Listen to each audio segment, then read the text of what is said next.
Welcome back to BLOCKTV. This is Blockheads. We round up the top headlines from around the cryptosphere. The Block Crypto reports how South Korean crypto exchange UpBit gets hacked and loses nearly $50 million worth of Ether. Crypto Potato reports how Korea passes a cryptocurrency bill paving the way for digital asset businesses. CoinDesk reports that China's digital yuan will target retail payments first. And Cointelegraph reports how BRICS nations discuss shared crypto to break away from the US dollar and SWIFT.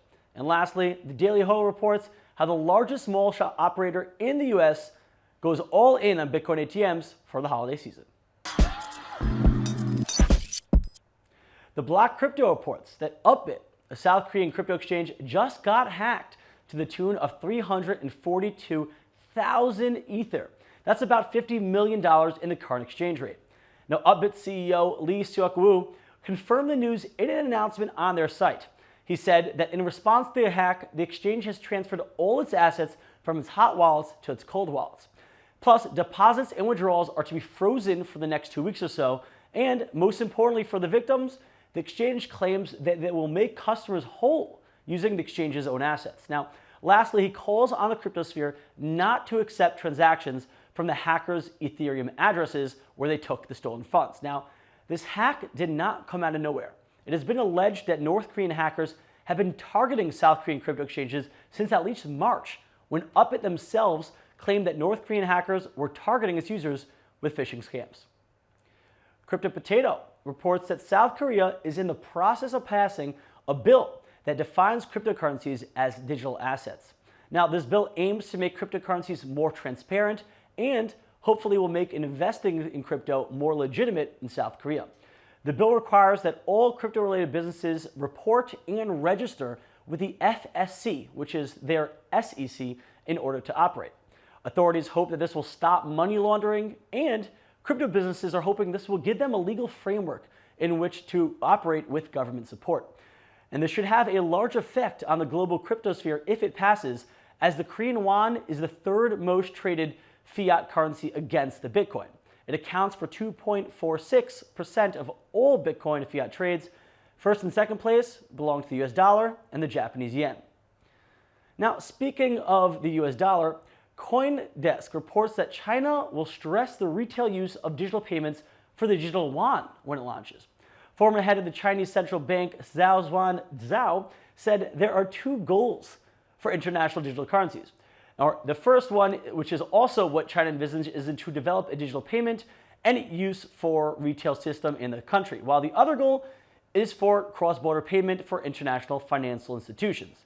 Now, Zhao noted that because there are two goals, or these two goals do require different technical designs, China would first focus on the retail aspect before then expanding its capabilities to cross-border payments.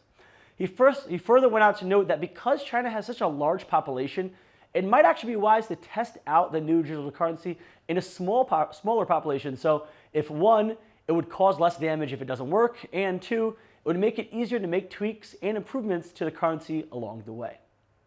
Cointelegraph reports that the BRICS economic bloc, which is the largest geopolitical bloc of countries comprised of Brazil, Russia, India, China, and South Africa, they are discussing launching their own crypto or own cross-national crypto in order to reduce their dependence on the US economy. There seems to be a theme here. The five countries have a combined GDP of $40 trillion, which is about a quarter of the entire world's GDP. Now, it seems that one of the biggest motivations for this move would be to allow the countries involved to circumvent US sanctions levied against them. Today, the default international payment mechanism is SWIFT. And SWIFT, well, that's under the US's thumb. And what it means is that it's quite easy and effective for the US to enforce the sanctions by simply putting the sanctions filter on this bottleneck point. Now, with a competing international payment system of their own, BRICS would be able to effectively circumvent US sanctions, and having their own shared currency would also streamline payments and trade between the countries, as they wouldn't have to rely on converting to and from the US dollar as a middleman. Now, they are allegedly considering tying the value of this potential digital currency to gold, as it is to their benefit that the currency remain as stable as possible. And the Daily Hodl reports that Christmas has come early for Bitcoin lovers. Simon Malls, the largest shopping mall operator in the United States, has partnered up with BitStop to bring Bitcoin ATMs to their malls.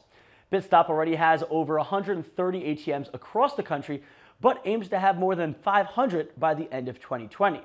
Now, when you head to the malls for Black Friday shopping, instead of buying that stupid gift for your loved one, instead, give them the gift of Bitcoin. Can Bitcoin be this holiday season's most popular gift? Well, with the way the market is heading, it shouldn't be that expensive. Well, that was Blockheads. Stay informed, stay current, and stay tuned at BLOCKTV.com.